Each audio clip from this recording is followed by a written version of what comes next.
A new port of Under Defeat HD has arrived, and a decade after its initial release on the PlayStation 3, because for the purpose of this review, HD is a distinctive game from the arcade and Dreamcast version, and a decade after its initial release, not only does it hold up extremely well, but it also goes to show just how stagnated shmup design has become in the absence of developers like G.Rev and Taito and Treasure and Cave. And yes, even if these companies still exist in this sort of name-only form, they are no longer actively working on the genre like they were a decade ago. And so we end up in this interesting situation where developers in 2025 have still not caught up with what G.Rev were doing back in 2012 in terms of addressing a lot of the modern design issues with the shoot-'em-up genre. And what makes Under Defeat HD innovative is how natural and elegant its gameplay shifts are. G.Rev know how to make a foundational shmup.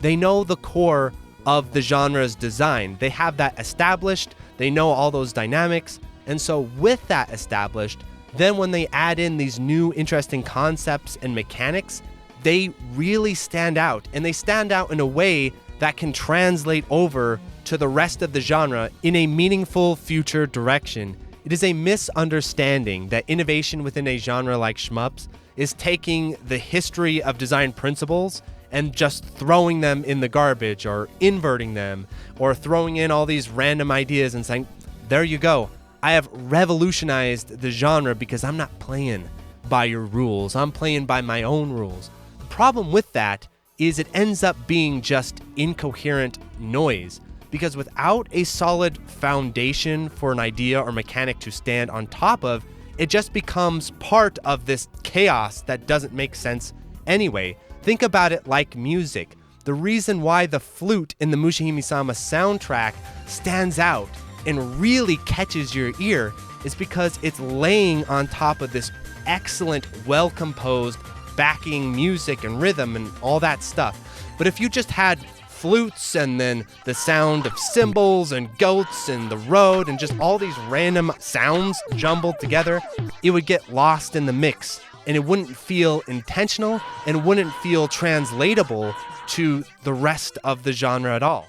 And that is what is happening a lot with modern shmup design, because they do not have this legacy understanding of how to branch these principles outward into new territories. That is why the Shiki mechanic in a game like works, or why the polarity mechanic in a game like Ikaruga works.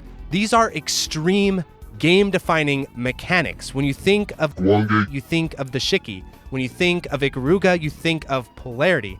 But these mechanics only stand out and work because the foundation that they're sitting on is well-crafted and true to the core principles of the genre. Under Defeat HD is doing the exact same thing, but in a very relevant way, because it's tackling the three major problems of modern shmup design that developers in 2025 are still grappling with. These three problems are: what do you do with the 16:9 aspect ratio? What do you do with alternate control methods besides just using arcade stick, especially with the popularity of using shooters and pads?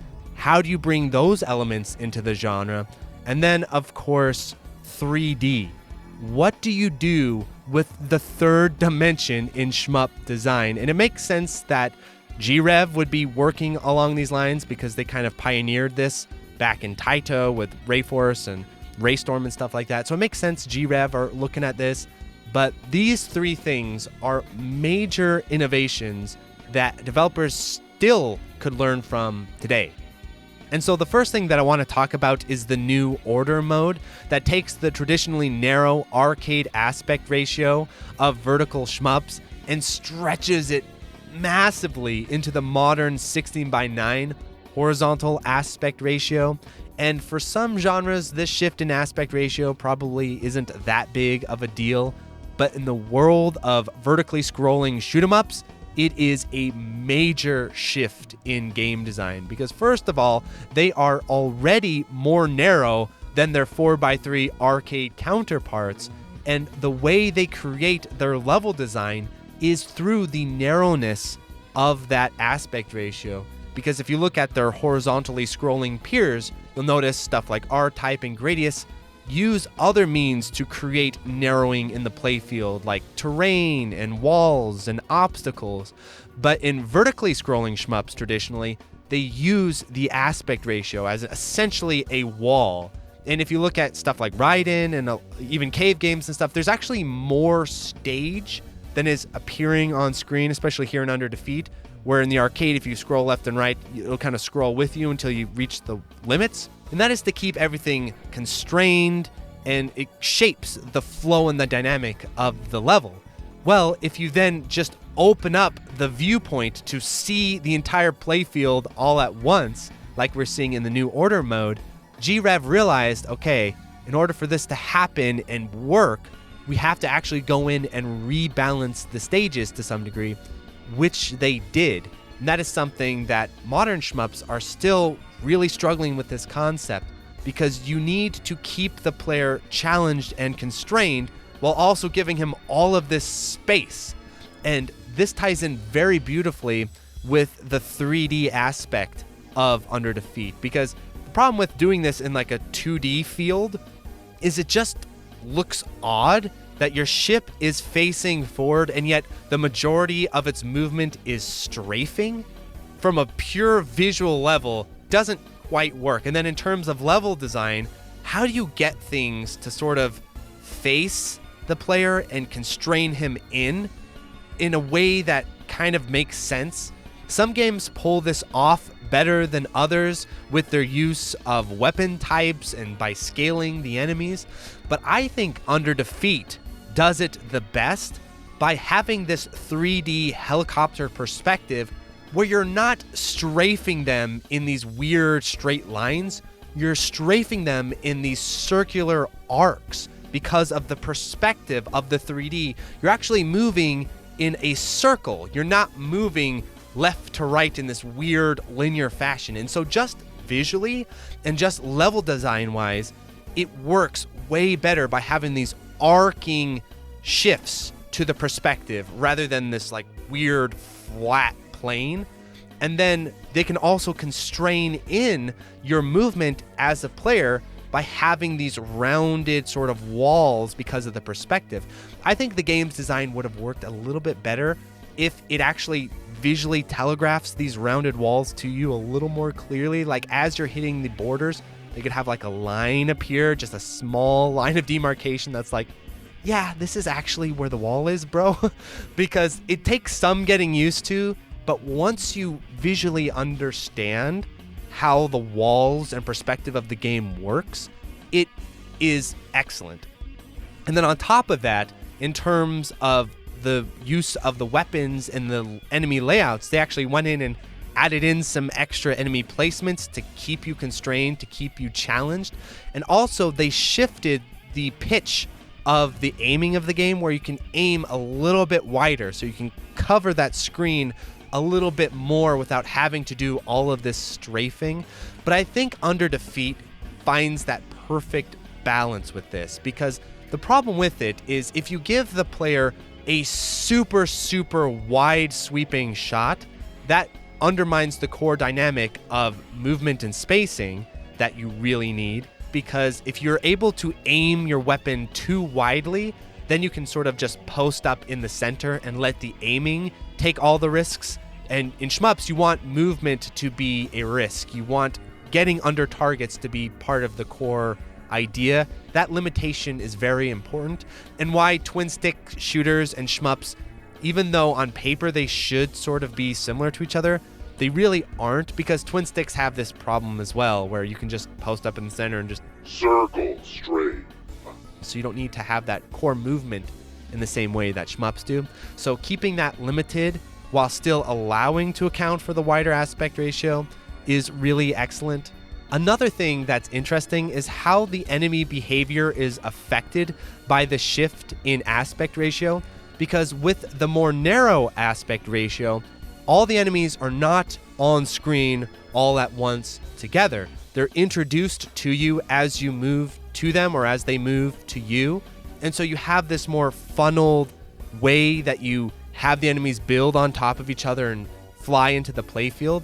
But when you're able to see all the enemies all at once, it makes the difficulty, depending on the situation, either easier or harder. Usually easier because in most cases you can preemptively kill them by turning your guns before they would normally appear on screen. That's why they had to add in additional enemy spawns in New Order mode to account for this, so good on them for recognizing that.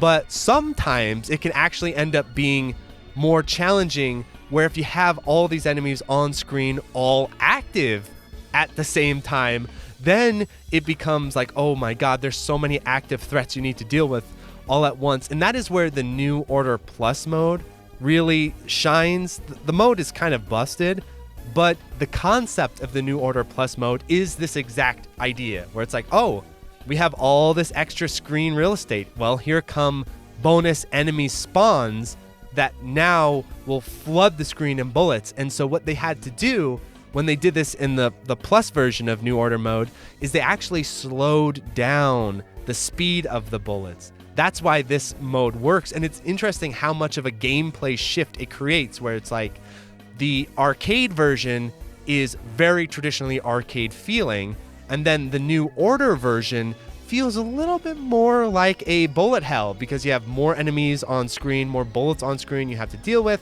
but you can preemptively take them out. And then the New Order Plus mode leans into this even more by having a lot more enemies on screen and a lot more bullets on screen, but then they have to slow the bullets to adjust for the increased enemy count in the playfield. So just the simple shift in the size of the playfield has massive consequences on the gameplay, whether or not the developer recognizes this.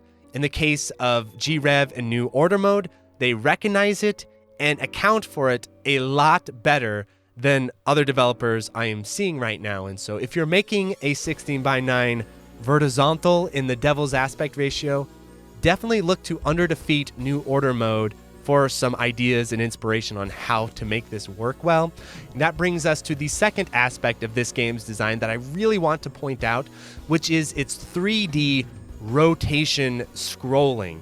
Because when you first play Under Defeat, it feels like a traditional shmup. It seems like, oh yeah, this is like a Psycho game or something like that in the way that it scrolls. But once you play the game a lot and get the feel for it and memorize the stages and the enemy layout, you start to realize it feels like I'm playing Sin and Punishment right now, not Psycho, because you don't just scroll in left, right type of things. There's a lot of rotation. You move around objects, and there's actual 3D depth to the enemy placement that really matters. The further something is down on the screen, the longer it takes for its attacks to reach you, and you start to naturally, like a rail shooter, recognize enemy threat based off of depth. This has been done in other shmups before, of course. The Rayforce series pioneered this, and Taito created Rayforce, and G.Rev is an offshoot of Taito, so that spiritual connection between Under Defeat and Rayforce makes a lot of sense. But I particularly like the way Under Defeat handles 3D depth and enemy interaction, not because it's all that different from Rayforce, but it feels more naturally given as part of its design. It's not the standout feature like it is in Rayforce, where in Rayforce that's what the game is specifically pointing to. Whereas in Under Defeat, because it has already been so well developed and established within the Rayforce series, it just feels like a natural part of the game's design. Like, oh, this is just how shmups in 3D are made. And then Under Defeat plays with that concept a little bit more freely and builds it in, I think, a little bit more naturally, especially with the rotation aspects of the game's perspective and the helicopter, which is so awesome and interesting and makes it much more of a rail shooter than it first appears. Like, the battleship is a great example of this. When you first start playing Under Defeat and you look at the battleship and you look at the enemy turrets, you just assume, oh, all of these enemy turrets are the same, they're on this layer down there. you start to realize, no, the ones that are further away actually take longer to reach you than the ones that are close, and not just horizontally, but like they've got to move through this Z layer. So it's safer to be parked on top of something that's further away in the Z axis than it is something that is up close to you in the Z axis, that's on the higher up. Not only that, but your attacks are also subject to 3D space as well, where when you're attacking the enemies from a distance, the physical terrain of the 3D space can block your shots. The angle of your bullets matter, which is not the case in something like Rayforce or any other traditional shmup that I'm aware of. This is rail shooter stuff where you need to get at the proper angle for your attacks to connect. Like in stage 3, there's these buildings that tanks are intentionally parked behind, and if you're shooting from the distance, the buildings will actually block your shots and protect the tanks, so you need to get right over the top of them in order to score the hit.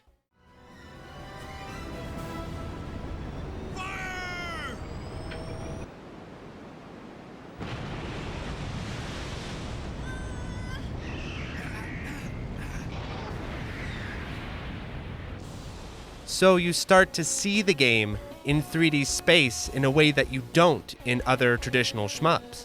And that actually translates into enemy design and placement in an elegant way. This game has one of the best ground-to-air distinctions in enemy types in all of the genre, because even with a really excellent two-dimensional shmup, like Dodonpachi, for example, you do have ground tanks and ground enemies, and there is a meaningful distinction in if an enemy's on the ground or in the air, where if they're on the ground, you can fly over them, and you conceal their bullets by being flown over them. And that's a very well-established, well-done way to deal with ground-to-air distinction in a 2D game.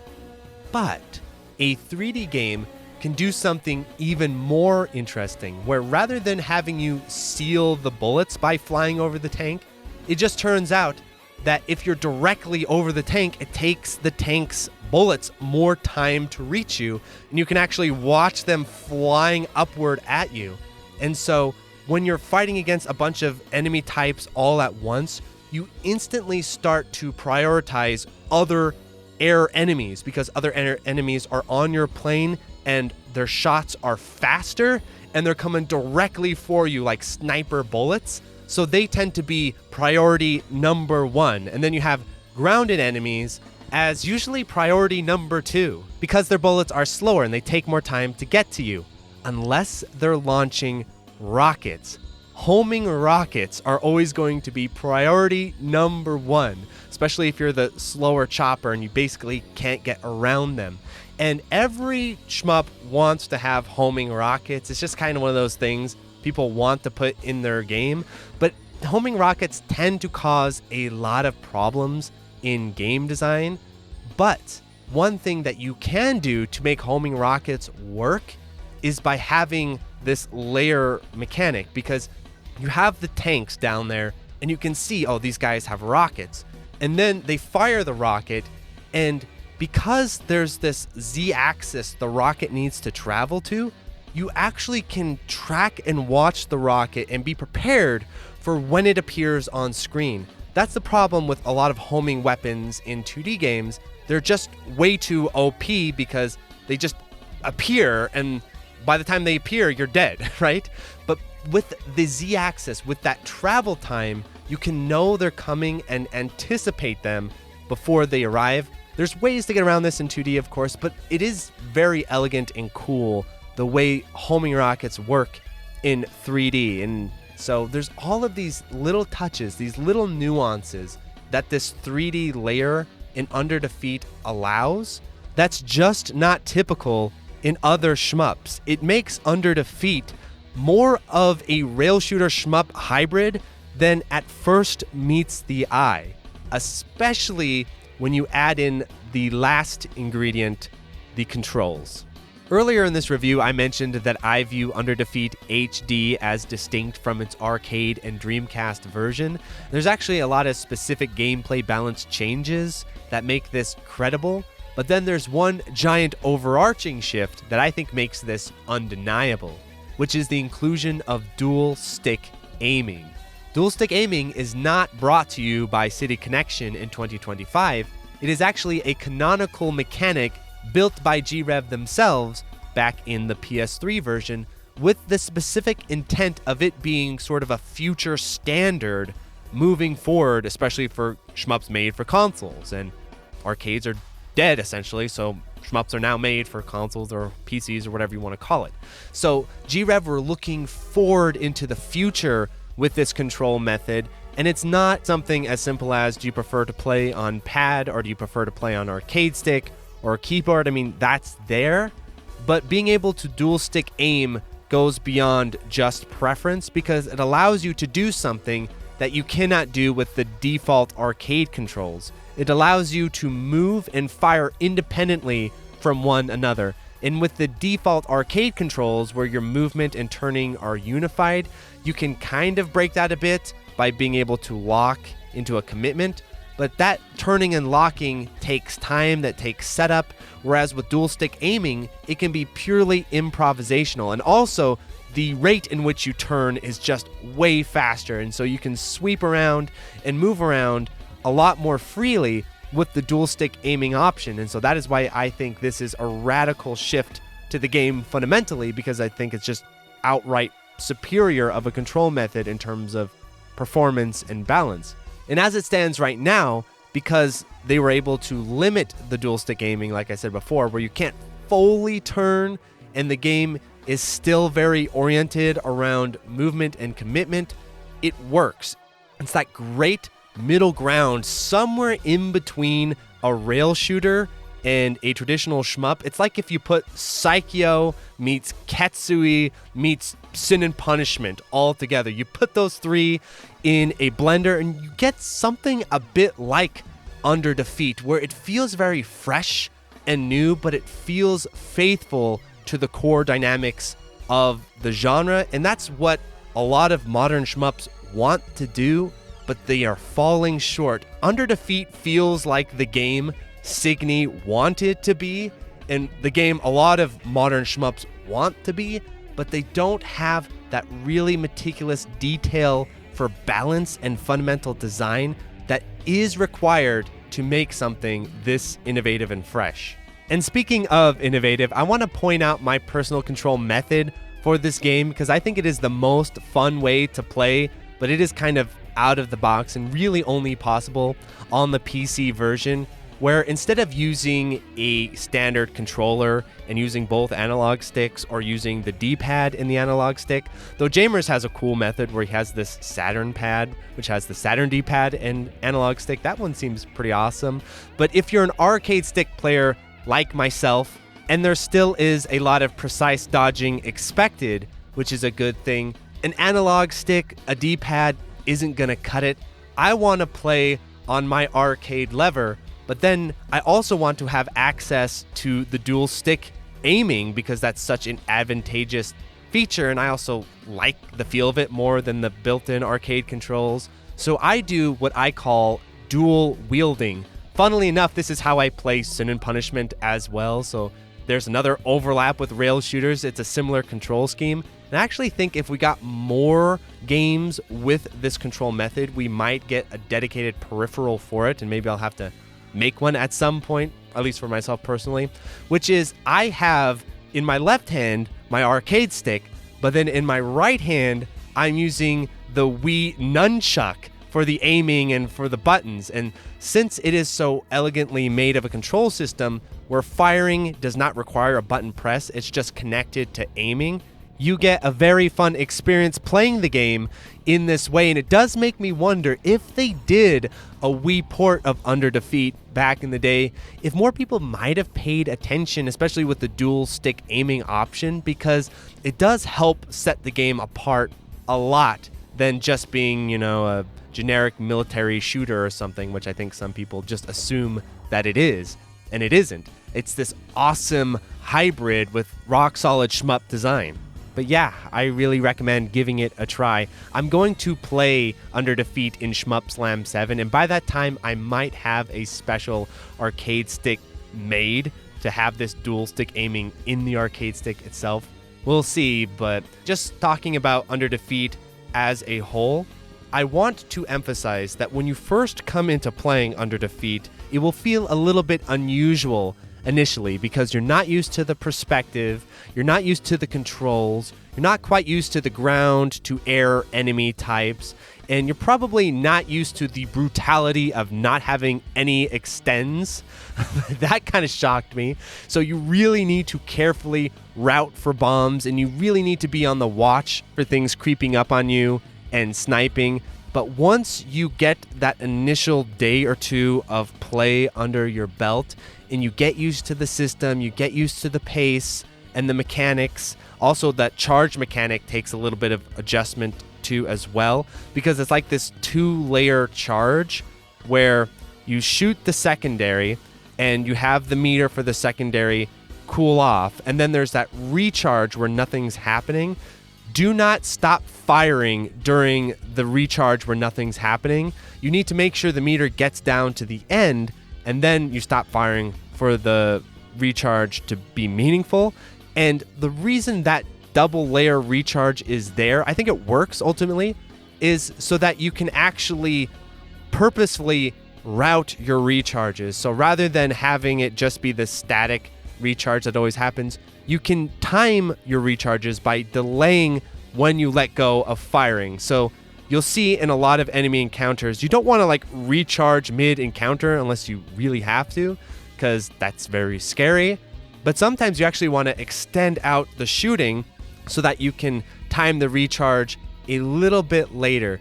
So with all of the things happening, the way the secondary weapons work, the way the perspective works, all that stuff, it does take a bit of time to sink in. It's probably not going to click with you your first day, just like playing Sin and Punishment. You kind of have to learn a little bit of muscle memory, listen for the charges, but once you get the feel for it, it's very unique and extremely compelling. I ended up playing the game way more than I needed to for this review because I was so hooked. I actually got the first place score on the New Order leaderboards on Steam. I got the 4th place score on the arcade leaderboards. Just a quick note on the scoring of the game. It's fairly straightforward stuff overall from what I understand. Kill enemies, don't use bombs, blow stuff up, kill bosses quickly, not unlike Psycho in a lot of ways. But there's one interesting decision that they made where if you destroy your own extends at the beginning of the game and play the entire game with no extra extends at all, you get score bonuses for doing this. So it's kind of like this funny take on Garega, but without an extend system, or I've heard it's similar to Gun Nail. So yeah, it's kind of a cool concept. It's probably hell on earth to actually do this and go for a 2-all. But even without scoring, it's incredibly fun to play just on a basic survival level, especially with all these fun little touches like the fact that you can destroy the environment. That makes the game feel more alive and fun than, having just nothing happening and the background is just decoration. The fact that part of the scoring and part of even the survival is like blowing stuff up reminds me of GoldenEye in the best way. And it's just a type of thing in gaming that is really overlooked that gives the game feel. And Under Defeat has incredible feel. It is definitely one of my favorite shmups I've played in a really long time.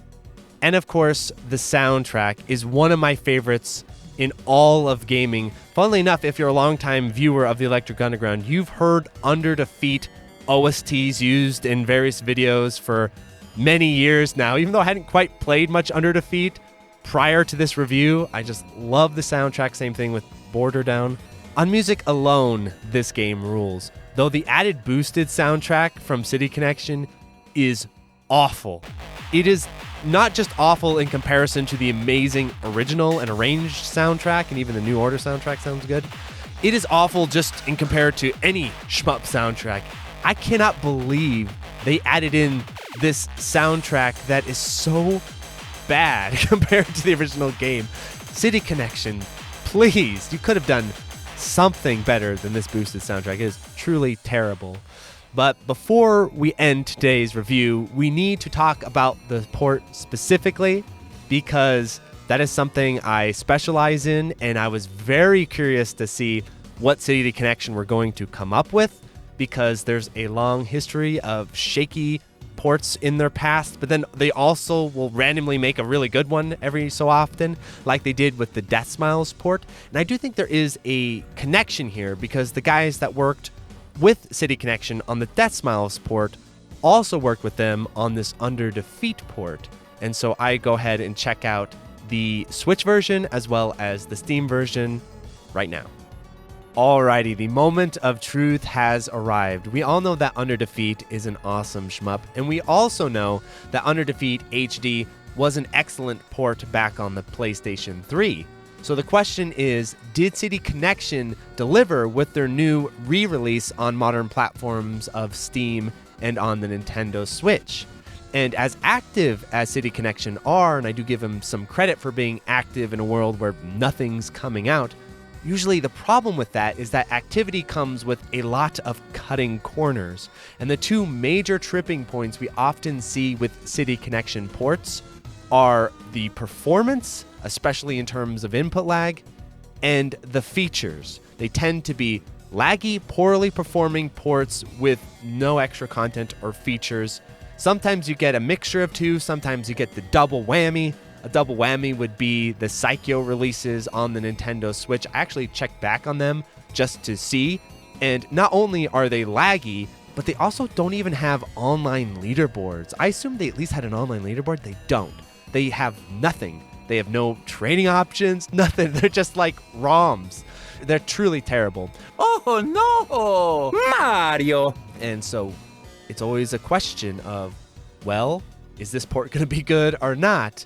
And to begin with, let's talk about the features. Luckily, in this area, G.Rev have us covered, because this inherits all the PS3 features, and that was a very killer feature-rich port, where not only are you getting an excellent training mode with excellent checkpoints and rank, also you get a selectable second loop option, and then you've got the ranges I talked about earlier. You got New Order, the 16:9 version, New Order Plus, talked about those two, and then the arcade version. You've got great screen options, you've got online leaderboards. There's some kind of funky replay system in it, but it's not of your runs. It's like a replay system for training mode, which is interesting. It's interesting. I've not really used it that much, but there is no run-based replays that I'm aware of, and I do know that the online leaderboards don't have replays attached to them.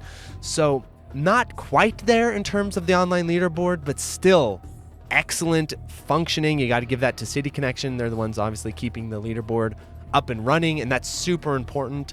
Shmup release in 2025 without online leaderboards is like a fighting game release in 2025 without online net play. Forget rollback netcode. That's like local only if you don't have an online leaderboard. It's really, really important, and I'm really glad it is there. And then the soundtracks, all of the extras, they did a fantastic job, G.Rev did, of bringing a ton of features to this. They also have the DLC ships, the extra ships. So just a quick breakdown of the ships for y'all, because it's actually hard to find this information. The first two ships are identical to each other. They're just palette swaps. I spent forever trying to figure out what's going on with the second ship. It's just a green version of the default ship. So they're palette swaps of each other, because they were the arcade versions, I assume. And then the other two ships are DLC ships. The third ship is like built-in options, and it relies a lot on point blanking, and it's kind of slow moving.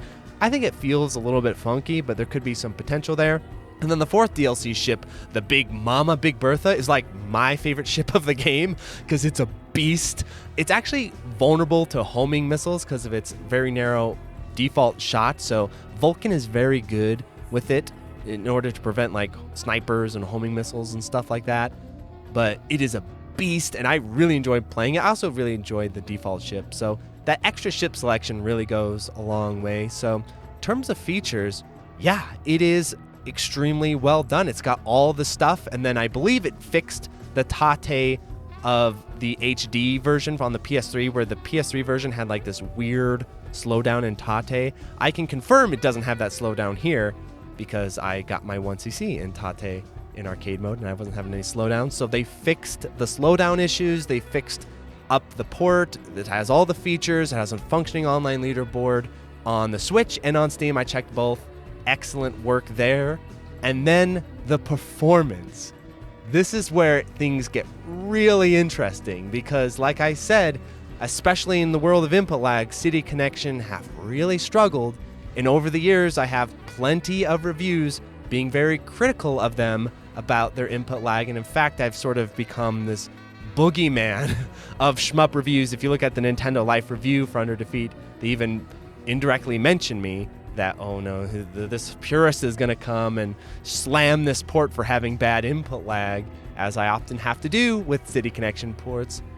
But maybe this can be a moment of hope for this world, because maybe, just maybe, all of these years of me being very critical and very vocal about the input lag in City Connection ports, with a persistence that I know annoys a lot of my fellow game reviewers, maybe all of this over all this time has finally made a meaningful effect, because the performance of Under Defeat in this new release is incredible. Not only on Steam, but also on Switch. So on Steam, I was very curious and very excited when I went into the options menu and I saw NVIDIA Reflex. When I saw NVIDIA Reflex, I'm like, wait a minute. They are taking lag seriously if they're putting a new feature like this in a shmup port. I don't think I've ever seen NVIDIA Reflex in a shmup port up to this point.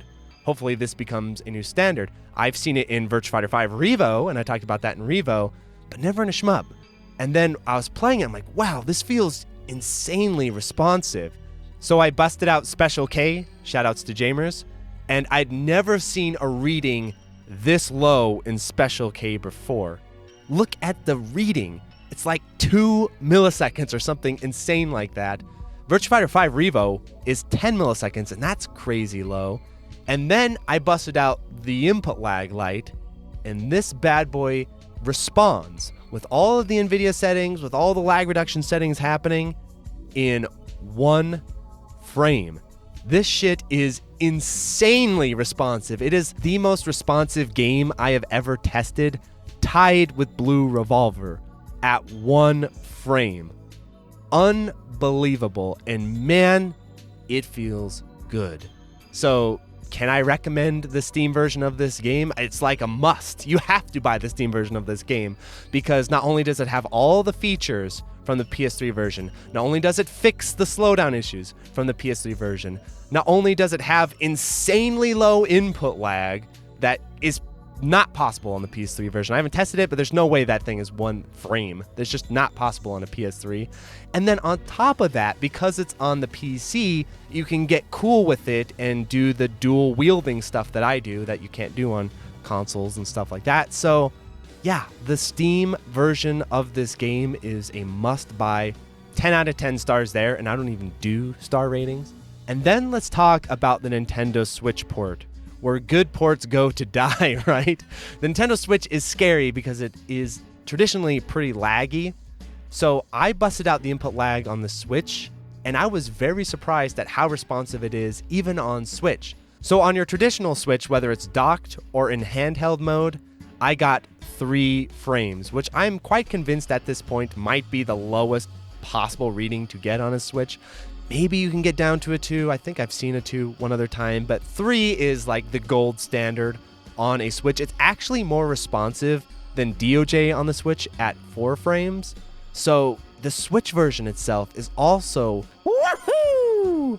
And I bought the Switch version specifically, not just to lag test it, but also because I thought it is an excellent game for the Switch format, because with the 16:9 New Order mode, you can actually see the game on the Switch, because trying to play the traditional arcade aspect ratio on Switch is really hard because of how tiny things get. So having that full 16:9 screen is very nice. And also because of the dual stick aiming, the Nintendo Switch doesn't even have like a good D-pad to begin with.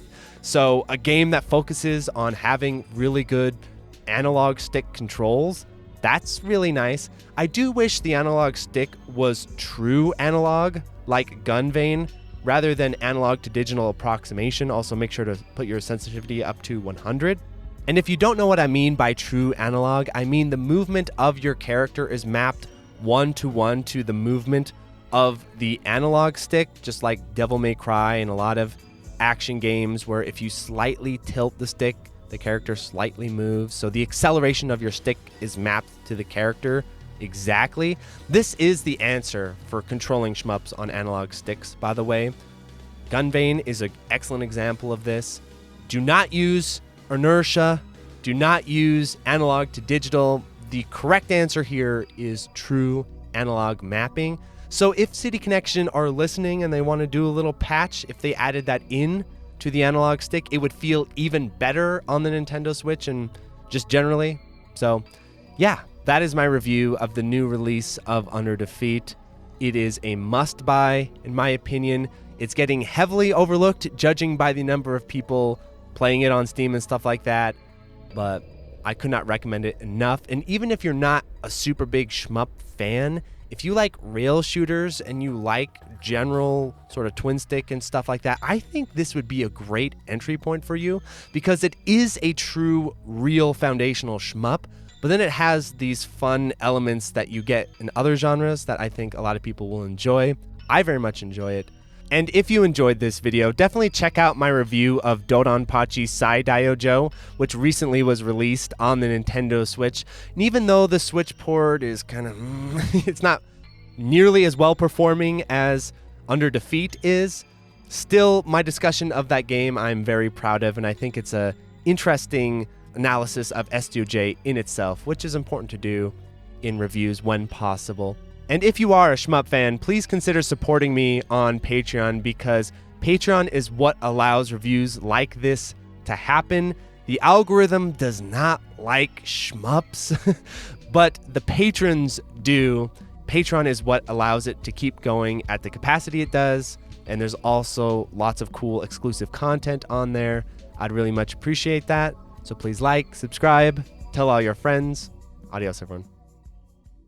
So thank you to the $5 and $8 patrons, 100, Abdullah Suwaidi, Absconditis, Accepting Panda, Anhold, AJA, AJD578, Alistair Stevenson, Alexander Pfeiffer, Anthony A, Arcade Hell, Arrow Viper, Au Li, Autonamed, Battle Mode, Bo, Ben Foster, Beto Dames, Bog Hog, Board Bismati, Borgie22, Brent Cox, Brian Lucy, Broseph Swagman, Captain Rhodes, Chase Palumbo, Chaflip, Christopher R, Chronic Burnout 3, Clairvoyant Bongwater, Claire Cliff, Clay Binkley, Climby Coyote, Coast, Concreted, Cooksan666, Cook Some Soup, Corio, CSP 3900, Des Audio, Dan Matei, Danchi, Darren Griffin, Dat Guy, Dave Hansen, David Aldress, David Crespo, Didaidan, Demian Smirnov, Desolus, Dimension Diver, Diodamke, DJ420 Praise It, Drano, Dr. Bosky, Duckies, Eduardo Quinta, Edvard, Elbin Senesev, Elias Alonso, Empty Disco, Epson Eagle, Eric Scrivener, Eric Houdini, Esteban, Explosive General Games, Fabio, Falcus, Fenich, Fiskin, Five Sides, Florida Sucks, Forbidden Dave, Frames Per Human, Francisco, Freckle Lord, Full Set, Game Soup, Game Boy Guru, Gelhoff, Gojira Green, GPM, Gustavo Sanchez, Hawk, Hans Kowalski, Hausu, Hero Death, Unhearthy, HUD, Hugh Mungus, J-Dab, Jake Ryan, Jack Walsh, Jacob Grossman, Jacob Valenzuela, Jay McCarthy, J67, J-Lab, JBRPG, Jimmy Striggins, Jink Hans, JMD, John Kelly, John Longwalker, John Simpson, John Slaylise, Joe Saka, Josh Mayer, Julian Elwood, Jurgen, K, K2, Kane Evans, Ken10082, Kill All Music, Contain, Praise the Boys, Mangoblian, Leonard McCoy, Ludwa, Alberta, Lord Harrington, Luna Lilich, LZR Cuter, Mad Combaticus, Malaise, Mario Simic, Mark Mann, Mars Bar, Master Zion, Matt O'Leary, Matthew Woodford, Maz, Minang, Meister, Metal Slime Drummer, New Jam, Michael Polito, Michael McCord, Milady, Mike Mel, Milo Shamel, Mr. Mamma Mia, Mitwid, M. Kusanagi, Morog, Monroe, Munsta Zero, Miles P, Mishkin, Nathaniel Davis, NCR Trooper Scout, Nico Pero, Neondagger Games, Nervous J, Ogre Mode, Okla Kugels, Oleg Talmatsev, Patrick Baseman, Paul Jablonski, Paul Osterman, Powell Perot, Peace, Pedro Isiles, Philip Plus, PLP, Poor Little Pigeon, Poorly Written Protagonist, PRK, Psycho Blizzard, Queen Charlene, Quilon Jaeger, R2 Sinus, Ralph Trujillo, Randoom, Raoul, Rapido, RC, Real Skeen, Brent Holtz Time, Retrojet, Retro Man, Retro Schmupper, Rip Mason, Rip the Jacker, Robert Chang, Rory Starks, Wolf015, Salmon Connections, Sam, Sanivo, Sarn, Scanline City, Seymour, Segfault, Shader Bunny, Shantech, Chazzy, Shmup Junkie, Sirapong, Social Kid, Spiders STG, Spongy, Steady AI, Steplable, Steve Fiction, Street Magic, Superfunk, Swoop, Synth Milk, Tamzarian, Taze Ryu, The Boot Rex, The Dirty Screech, The N1, The Old Bensta, Tom McCarthy, Tim French, TK Productions, Travis Arbon, Troop Good Guy, Sugumo, Turam, 2IU, Twest Please, Twilight EX, Tyler Olu, Unicoi Roots, Ursua, Ushi Mushi, Video Game Enjoyer, Beautiful, Vulgarity, Wabby Legs, What Is This? Your Nerdy Joe, Yosef Khalid, Zachary Patton, Zeal, and Zen Ryoku.